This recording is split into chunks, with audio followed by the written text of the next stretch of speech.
Hello दोस्तों, आपके channel Anil coaching centre में आपका स्वागत है। आज हम आप लोगों को पढ़ाने वाले हैं अलंकार का अगला पार्ट।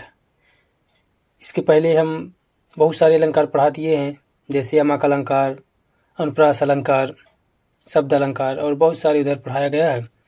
यदि आप नहीं पढ़े हैं तो वहाँ जा कर के पढ़ सकते हैं। अब हम अगला अलंकार पढ़ाएंगे उत्प्रेक्षा अलंकार। क्या पढ़ाएंगे? उत्प्रेक्षा अलंकार। तो उत्प्रेक्षा अलंकार की परिभाषा चलो देखते हैं क्या लिखा है इसमें लिखा है, जहाँ उपमेय में उपमान की, क्या लिखा गया है? जहाँ उपमेय में उपमान की संभावना की जाए, क्या की जाए? संभावना की जाए, वहाँ उत्प्रेक्षा अलंकार होता है। एक परिभाषा ये है और एक परिभाषा और हम बताएंगे इसका अथवा करके, ताकि आपको पढ़ने में कोई परेशानी ना हो। तो अगला जो परिभाषा होगा वह एक समझने लायक बढ़िया परिभाषा है, आप उसे पढ़ें। जैसे लिखा है, जहाँ एक व्यक्ति या वस्तु के समान एक जैसा होने की संभावना या कल्पना व्यक्त की जाए, मतलब एक ही जैसा दिखाए कि यह इसे हम कहीं देखे हैं या इसी प्रकार ऐसा वो भी है। यदि जहाँ एक व्यक्ति या वस्तु के एक समान होने की संभावना या कल्पना की जाए, तब वहाँ क्या होता है? उत्प्रेक्षा अलंकार। अब इसका एग्जाम्पल पढ़ेंगे तो क्लियर होगा। देखो एग्जाम्पल, उत्प्रेक्षा अलंकार को समझने का एक तरीका और है।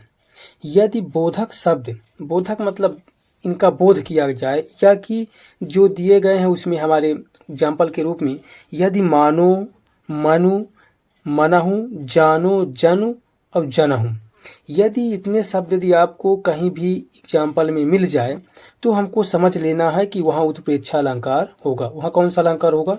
उत्प्रेक्षा अलंकार। ठीक है, इतने शब्द आपको मिल जाए तो आपको, यदि आप किसी भी टेस्ट की तैयारी कर रहे हैं या कि चाहे 10वीं पढ़े या 11वीं, यदि एग्जाम्पल के रूप में आता है कि इसमें कौन सा अलंकार है, तो आप इसको समझ सकते हैं कि यदि इतने शब्द यदि आपको मिल जाए, मानो, मनु, मनहु, जानो, जन और जनहु, यदि ये चीज़ मिल जाए तो हमको समझ लेना है कि इसमें उत्प्रेक्षा अलंकार होगा, यदि वैकल्पिक रूप में है तब। अब चलते हैं इसका एग्जाम्पल देखते हैं। एग्जाम्पल में क्या लिखा है? लिखा है उदाहरण में, सिर फट गया उसका वहीं मानो, इसमें क्या मिल रहा है? मानो अरुण संग का घड़ा हो। अब इसमें मानो मिला ना, अभी हम आप लोगों को बताया कि मानो, मनु, मनहु, जानो, जनु, जनहु, यदि ये मिल जाते हैं तो हमको उत्प्रेक्षा अलंकार समझ लेना है। तो इसमें क्या मिल रहा है? मानो, मानो मिल रहा है ना, तो हमको समझ जाना है कि उत्प्रेक्षा अलंकार। चलो एक ठो और उदाहरण देख लेते हैं कि वह है कैसा। चलो एक ठो और उदाहरण देखते। कहती हुई वो उतरा के नेत्र जल से भर गए, हिम के कणों से पूर्व मानो हो गए पंकज नए। ठीक है ना। अब मानो इसमें भी मिल रहा है तो हमको समझ लेना है कि इसमें उत्प्रेक्षा अलंकार होगा। ठीक है, अब चलते हैं अगले अलंकार की ओर। हमारा 5वां नंबर अलंकार है। इसमें जो आपके पेपर में आने वाले हैं अलंकार, हम बस उन्हीं को पढ़ाएंगे। और यदि जिस अलंकार के बारे में यदि आपको जानकारी चाहिए तो हमको कमेंट करें। और यदि चैनल को सब्सक्राइब नहीं किया है तो चैनल को सब्सक्राइब जरूर करें और इस अनिल कोचिंग सेंटर के सदस्य बने आप, और पूरा जो भी इसमें जानकारी दी जाए तो पूरा आप प्राप्त करें। तो चलो देखते हैं अतिसंयोक्ति अलंकार। अतिसंयोक्ति अलंकार की परिभाषा क्या है? जहाँ किसी व्यक्ति या वस्तु को बढ़ा चढ़ाकर वर्णन किया जाए, मतलब कि कोई बढ़ा चढ़ाकर वर्णन किया जाए तब वहाँ अतिसंयोक्ति अलंकार होता है। मतलब यह कह रहा है कि किसी चीज़ वहाँ हो नहीं रहा है और उस चीज़ को यदि बढ़ा चढ़ा के कोई भी यदि है तो उसको यदि बढ़ा चढ़ा करके वर्णन किया जाए तब वहाँ अतिसंयोक्ति अलंकार होता है। अब इसके एग्जाम्पल से हमको और क्लियर होगा कि कैसे हम इसको बढ़ा चढ़ा के वर्णन कर रहे हैं। ठीक है ना। तो चलो देखते हैं। जैसे लिखा है, पड़ी अचानक नदी अपार, मतलब एक ऐसा नदी है जिसे आप पार नहीं कर सकते। अपार का मतलब यही होगा। पड़ी अचानक नदी अपार, घोड़ा कैसे उतरे उस पार। तो घोड़ा कैसे उस पार पार करे, है ना। तो इसमें फिर लिखा है कि राणा ने सोचा इस पार, राणा ने इस पार नदी के इसी पार सोचा, तब तक चेतक था उस पार। मतलब राणा ने नदी के इस पार सोचा और चेतक उस पार, मतलब चेतक मतलब घोड़ा उस पार चला गया, किसके, नदी की। तो किसी भी चीज को बढ़ा चढ़ा करके वर्णन किया जाए तब वहाँ अतिसंयोक्ति अलंकार होता है। कौन सा अलंकार होता है, अतिसंयोक्ति अलंकार। फिर से एक बार उदाहरण देख सकते हैं। पड़ी अचानक नदी अपार, घोड़ा कैसे उतरे उस पार, राणा ने सोचा इस पार, तब तक चेतक था उस पार। मतलब बहुत सारा बढ़ा चढ़ा के वर्णन करे तब वहाँ अतिसंयोक्ति अलंकार होता है। चलो एक ठो और उदाहरण पढ़ लेते हैं। अगला उदाहरण क्या है, एक ठो और समझ लें। हनुमान के पूंछ में लगन न पाई आग, हनुमान के पूंछ में आग नहीं लगने पाया, लगन न पाई आग, अब लंका सारी जल गए, गए निशाचर भाग। और पूंछ में आग नहीं लगा और पूरा लंका जल गई और वहां के पूरे निशाचर जो थे राक्षस वो पूरे वहां से भाग गए। तो इतना बढ़ा चढ़ा के वर्णन यदि करे किसी में तो हमको समझ लेना है कि वह अतिसंयोक्ति अलंकार होगा। अब चलते हैं अगला नंबर जो छठवां नंबर है इसका अनियोक्ति अलंकार। अनियोक्ति अलंकार में क्या होगा, जहां अप्रस्तुत कथन के द्वारा प्रस्तुत का बोध, जहां अप्रस्तुत मतलब वह चीज वहां नहीं है, अप्रस्तुत कथन के द्वारा प्रस्तुत का बोध हो कि हाँ वह ऐसा हो सकता है, तब वहां अनियोक्ति अलंकार होता है। तब वहां कौन सा अलंकार होगा, अनियोक्ति अलंकार। अब इसका एग्जाम्पल देखते हैं। जहां अप्रस्तुत कथन के द्वारा प्रस्तुत का बोध होता है तब वहां अनियोक्ति अलंकार होता है। ठीक है, अब चलते हैं इसके उदाहरण पर। इसका उदाहरण क्या है, इसका उदाहरण है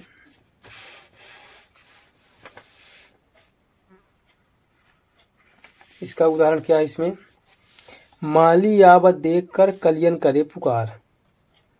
कलियन मतलब जो फूल लगा हुआ है बगीचे में वह माली को देखकर पुकारने लगे। फूले फूले चुन गए काल ही हमारे बार। मतलब जहाँ प्रस्तुत नहीं, जहाँ अप्रस्तुत है वहाँ प्रस्तुत का बोध कराया जा रहा है इसे एग्जाम्पल के माध्यम से। तो हमको समझ लेना है कि यहाँ अनियोक्ति अलंकार होगा। अब अगला अलंकार पढ़ेंगे, मानवीकरण अलंकार। मानवीकरण अलंकार क्या है इसकी परिभाषा पढ़ेंगे। ठीक है, तो मानवीकरण अलंकार की परिभाषा है,